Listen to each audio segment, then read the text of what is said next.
Hi, welcome போல். நான் உங்கள் மோகன் பேசுகிறேன். நீங்கள் பார்த்துருக்குது உங்கள் எம்பிசி சேனல். என்னோட சேனலை சப்ஸ்கிரைப் பண்ணி ஆதரிக்கிற நண்பர்கள் எல்லாத்துக்கும் என்னோட கோடான கோடி நன்றிகள். மேலும் நான் இந்த மாதிரி வீடியோ போடுறதுக்கு உங்களோட சப்ஸ்கிரைப் எனக்கு ஒரு மோட்டிவேஷனாக இருக்கும், பூஸ்டப்பாக இருக்கும். Please support and subscribe my channel. இன்றைக்கி என்ன விஷயம் பேச போகிறோம் பார்த்தீங்கன்னா, நம்ம இளைய தளபதி அண்ணா விஜய் அண்ணா நடித்த லியோ படத்தோட ரிவ்யூ தான் பார்க்க போகிறோம். என்னடா ஒரு வாரத்துக்கு மேலே ஆயிடுச்சு இப்போ தான் ரிவ்யூ போடுற அப்படின்னு கேட்குறீங்களா? அதாவது என்னன்னு பார்த்தீங்கன்னா, இப்போ நாள் படம் பார்த்தோம்னா ரசிகர்கள் வந்து கண்டிப்பாக சவுண்டு கொடுப்பாங்க.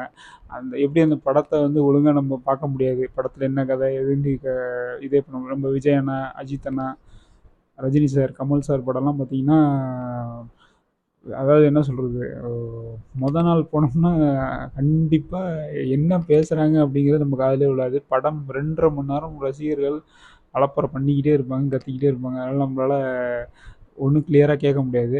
அதே மாதிரி தான் இந்த படத்துக்கு ரிவ்யூ பார்த்திங்கன்னா ஏகப்பட்ட ரிவ்யூ வருது 4 நாளில். ஸோ நம்ம என்ன விஷயம் இருக்குது அப்படிங்கிறத ஒரு 4 நாள் கழித்து ரிவ்யூ கொடுத்தா அப்படின்னு நல்லாயிருக்கும் அப்படின்ட்டு நான் யோசித்தேன். அதில் தான் இன்றைக்கி ரிவ்யூ கொடுக்கலான்ட்டு பிளான் பண்ணி வச்சுருந்தேன். படத்தில் என்னென்ன பாசிட்டிவ், படத்தில் என்னென்ன நெகட்டிவ் அப்படிங்கிற விஷயத்தெல்லாம் நீ இப்போ பேச போகிறோம். வாங்க. லியோ, அதாவது பயங்கரமான ஒரு ஹைப்பை க்ரியேட் பண்ண ஒரு படம் லியோங்கிற படம். அது மட்டும் இல்லாமல் நிறைய விஷயங்கள் நடக்கலை, ஆடியோ லான்ச் நடக்கலை. அதனால் ரசிகர்கள் பல பேர் வந்து ஏமாற்றம் அடைஞ்சாங்க. என்னடா இது நம்ம அண்ணன் படத்தோட ஆடியோ லான்ச் நடக்கலை, ஐயோ நம்ம அண்ணன் சொல்கிற குட்டி கதையெல்லாம் மிஸ் ஆகுமே அப்படின்னு சொல்லி நிறைய பேர் மிஸ் ஆனாங்க. கடைசியில் இந்த படம் வந்து அக்டோபர் 19 ரிலீஸ் பண்ணாங்க. அதுலேயும் பார்த்திங்கன்னா நிறைய பிரச்சனை நடந்துச்சு. 4 மணி ஷோ போடலை அப்படின்னு சொல்லிட்டு நிறைய பேர் பார்த்திங்கன்னா தமிழ்நாட்டிலேருந்து வேறு ஸ்டேட்டுக்கெலாம் போய் கேரளா, பெங்களூர்லாம் போய் பார்க்க ஆரம்பிச்சிட்டாங்க. அதுக்காக விஜய் ரசிகர்கள் வந்து நிறைய பேர் கண்டனம் தெரிவித்தாங்க. எங்களோட அண்ணனோட படத்தை 4 மணிக்கு ஷோ ஏன் போடலை அப்படின்னு சொல்லி கேள்விலாம் எழுப்புனாங்க.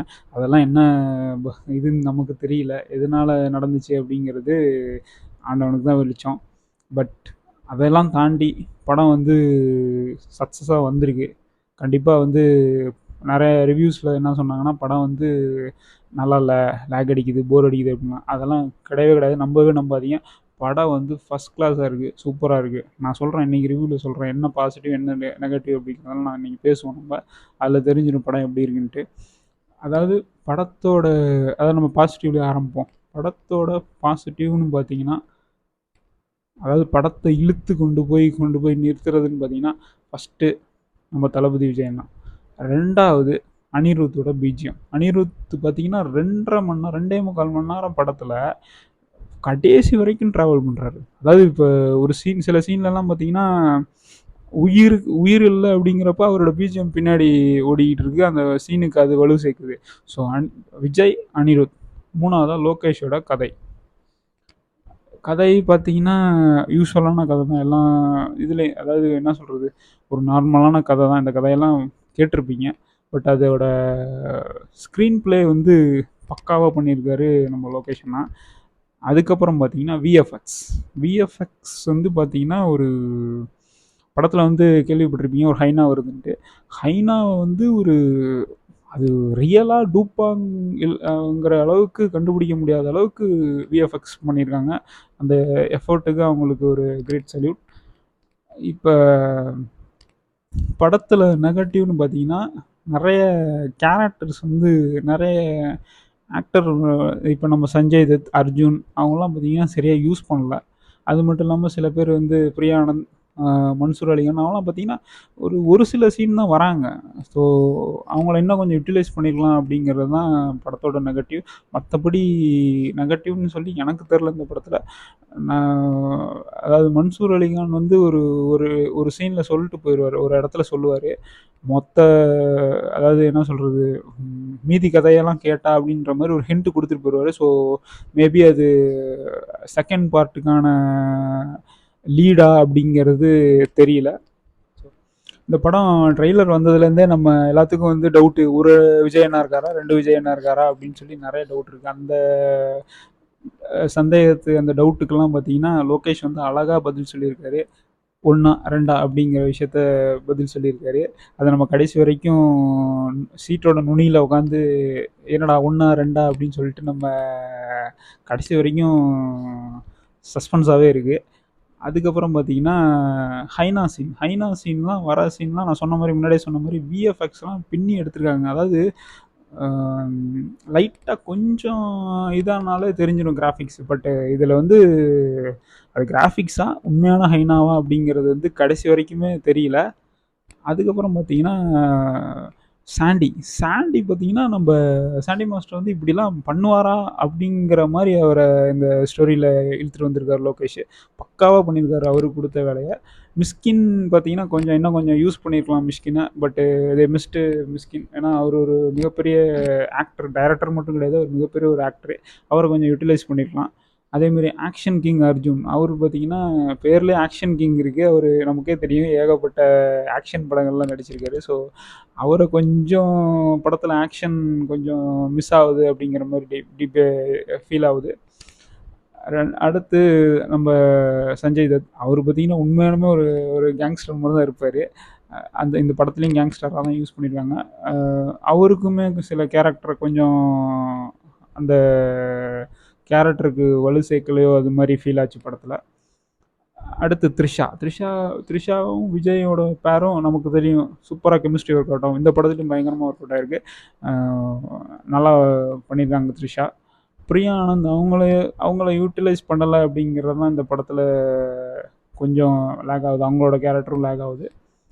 அது இந்த படத்தில் நம்ம விஜயண்ணாக்கு வந்து ஒரு புதுசான ஒரு டைட்டில் கார்டு பண்ணியிருக்காங்க.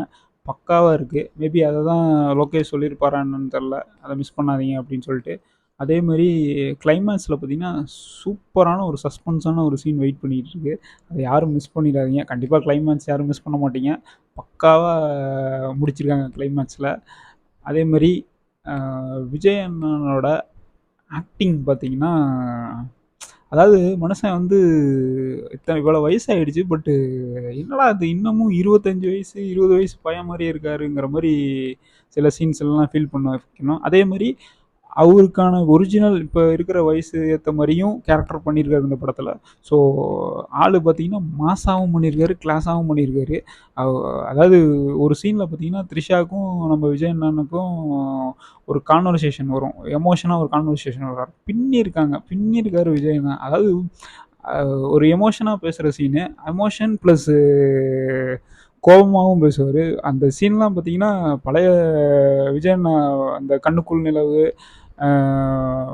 பிரியமுடன் இருந்தார்ல விஜய் அண்ணா, அந்த மாதிரி விஜய் அண்ணாலாம் இந்த இந்த படத்தை இந்த சீனில் இது பண்ணுவாங்க. நல்லா நடிச்சிருக்காரு. நிறைய பேர் என்ன சொல்கிறாங்க, இது ப்ராப்பரான விஜய் படம் மாதிரியே இல்லை அப்படின்னு சொல்லிட்டு. அதுதான் இந்த படத்துக்கான ப்ளஸ்ஸே. ஆனால் வந்து ஒரு நமக்கு எல்லாத்துக்கும் தெரியும் ஒரு மாஸ் ஆக்டர் அப்படிங்கிறது மட்டும் தான் தெரியும். பட் அவர் பெஸ்ட்டு பெர்ஃபார்மருங்கிறது ஒரு சில படத்தில் தான் நம்ம பார்த்துருக்கோம். இந்த படத்தில் வந்து பக்காவாக பண்ணியிருக்காரு. அவரோட கேரக்டர் வந்து அவருக்கு பக்காவாக பண்ணி கொடுத்துருக்காரு. அந்த கேரக்டருக்கு உயிரை நல்லா பயங்கரமாக உயிர் சேர்த்துருக்காரு விஜய் அண்ணா. ஸோ விஜய் அண்ணாவோட நடிப்பு வந்து எப்போதும் எப்படி பண்ணுவாரோ, எப்போ பயங்கரமாக நடிப்பாரோ அதே மாதிரி தான் இந்த படத்துலையும் பண்ணியிருக்காரு. நம்ம அனிருத் மியூசிக் பார்த்தீங்கன்னா, அதாவது மனுஷன் பார்த்தீங்கன்னா இப்போது அவர் தான் தமிழ் இண்டஸ்ட்ரியே ரூல் பண்ணிகிட்டு இருக்காரு. பயங்கரமான ஒரு பிஜிஎம் மியூசிக்கு, பயங்கரமான, அதாவது இப்போ தான் ஜெயிலர் இது பண்ணார், இப்போ நம்ம தளபதி அண்ணனுக்கும் போட்டு பின்னி எடுத்திருக்காரு. ஸோ அனிருத்தோட ஒர்க்கில் வந்து நம்ம எந்த ஒரு மிஸ்டேக்கும் கண்டுபிடிக்கவே முடியாது. படத்தில் பார்த்தீங்கன்னா நாரடி பாட்டெலாம் வந்து பயங்கரமான கொரியோகிராஃபர் பண்ணியிருக்காங்க. பயங்கரமாக ஒர்க் அவுட் ஆகிருக்கு சாங் நான் ரெடி பாட்டெல்லாம். நம்ம எப்படி நம்ம ஃபஸ்ட் ரிலீஸ் ஆனப்போ பயங்கர ஹைப்பாக இருந்துச்சோ, அதேமாரி விஷுவலைஸ்லேயும் எந்த ஒரு தப்பும் பண்ணல, பக்காவாக வந்திருக்கு நான் ரெடி பாட்டு. அதேமாதிரி படத்தை பார்க்குறவங்க எந்த ஒரு எக்ஸ்பெக்டேஷனும் இல்லாமல் போங்க. வழக்கமாக சொல்கிறது தான், எந்த ஒரு எக்ஸ்பெக்டேஷனும் இல்லாமல் போங்க. இந்த படம் இப்படி இருக்கும் அப்படி இருக்கும், இவரு கேமியோ வருவாரா அவரு கேமியோ வருவாரா அப்படிங்கிறதெல்லாம் நம்ம நினச்சிட்டு போகக்கூடாது. ஏன்னா ஒரு எக்ஸ்பெக்டேஷன் வச்சுட்டு அந்த படத்தில் அது அந்த சீன் இல்லை இந்த சீன் இல்லைன்றப்ப நம்ம வந்து அது ஏமாற்றம் தான் அடையும். ஸோ நிறைய பேர் பார்த்தீங்கன்னா எக்ஸ்பெக்ட் பண்ணிட்டு போயிட்டு படம் நல்லா இல்லை அப்படின்னு சொல்லி சொல்கிறாங்க. அதெல்லாம் வந்து ஏற்றுக்கவே முடியாது. கண்டிப்பாக படம் வந்து நல்லா வந்திருக்கு. ட்ரெய்லர் ரிலீஸ் ஆனதுலேருந்தே நம்ம படம் எல்சியூவில் கனெக்ட் ஆகுதா எல்சியூவில் கனெக்ட் ஆகுதான்னு நமக்கு ஏகப்பட்ட கேள்விகள் இருந்துச்சு. கண்டிப்பாக 100%ல் 200% படம் எல்சியூவில் தான் கனெக்ட் ஆகுது. நம்ம கைதி படத்தில் வர நெப்போலியன் கேரக்டர் பண்ண போலீஸ் அவர் வரார் இந்த படத்தில். அவர் நல்லா பண்ணியிருக்காரு. அந்த படத்தில் எப்படி நல்லா பண்ணியிருந்தாரோ அதேமாதிரி இந்த படத்துலையும் நல்லா பண்ணியிருக்காரு. அதேமாதிரி சுப்பிரமணி அப்படின்னு சொல்லிட்டு ஒரு கேரக்டர் படத்தில் வருது. படம் பார்த்தவங்களுக்கு தெரியும் அந்த கேரக்டர் எப்படின்ட்டு. அந்த கேரக்டர் ஒரு சஸ்பென்ஸான ஒரு கேரக்டர், நல்லா இருக்கு அந்த சுப்பிரமணி கேரக்டர். அதே மாதிரி விஜய் அண்ணா பார்த்தீங்கன்னா ஒரு பிரபுதேவா பாட்டுக்கு கரு கருப்பாயிங்கிற ஒரு பாட்டுக்கு வந்து ஒரு சின்னதாக ஒரு டான்ஸ் பண்ணியிருப்பாரு. அது பார்த்தீங்கன்னா அவ்வளோ க்யூட்டாக இருக்குது அந்த டான்ஸு. அதுதான் இதான் விஜய் அண்ணா. ஏதாவது ஒரு அவருக்கு ஒரு புல்லிங் பவர் இருக்குது. ஏதாவது ஒன்று பண்ணி இது பண்ணிடுறாரு, கவர்ந்துடுறாரு, ஆடியன்ஸை வந்து இழுத்துடுறாரு. ஸோ அந்த டான்ஸ் வந்து செம்ம க்யூட்டாக பண்ணியிருக்காரு. படத்தில் பார்த்தீங்கன்னா ஒரு கெஃபேல ஒரு ஃபைட் நடக்கும். சூப்பராக பண்ணியிருந்தாங்க அந்த ஃபைட்டை. அதே மாதிரி இன்ட்ரோல் சீன் மாஸ் அப்படின்னு சொல்லலாம். அந்த இன்ட்ரோல் பிளாக் வர சீன் வந்து நல்ல மாஸாக பண்ணியிருக்காங்க. ஒரு சில ஃபைட்டை வந்து தவிர்த்துக்கலாமோ அப்படின்னு சொல்லி எனக்கு தோணுச்சு. ஏன்னா அது கொஞ்சம் நெகட்டிவாக இருந்துச்சு அந்த ஃபைட்லாம். அது தவிர்த்துக்கலாமோ அப்படின்னு எனக்கு தோணுச்சு. ஸோ படம் வந்து நீங்கள் போய் தேட்டரில் போய் பாருங்கள். இதில் பார்க்காதீங்க, திருட்டு விசிடியில் பார்க்காதீங்க, டவுன்லோட் பண்ணி பார்க்காதீங்க. ஏன்னா படத்துக்காக நிறைய பேர் உழைச்சிருக்காங்க. ஸோ படத்தை கண்டிப்பாக போய் தேட்டரில் போய் பாருங்கள். எந்த ஒரு ரிவ்யூவர்ஸ் சொல்கிறத வச்சும் நீங்கள் முடிவு பண்ணிட வேணாம் படம் நல்லா இல்லை அப்படின்னு சொல்லிட்டு. படம் நல்லா தான் வந்திருக்கு. சிம்பிளாக ஒரே லைனில் லியோ படத்தை பற்றி சொல்லணும்னா பிளட்டி ஸ்வீட். நாளைக்கு வேற ஒரு விஷயத்தை பற்றி பேசுவோம். அது வரைக்கும் உங்கள்கிட்ட இருந்து விடைபெறுவது உங்கள் மோகன். நீங்கள் பார்த்து கொண்டிருப்பது உங்கள் MBC channel. Thank you. Support and subscribe me. நன்றி. பாய்.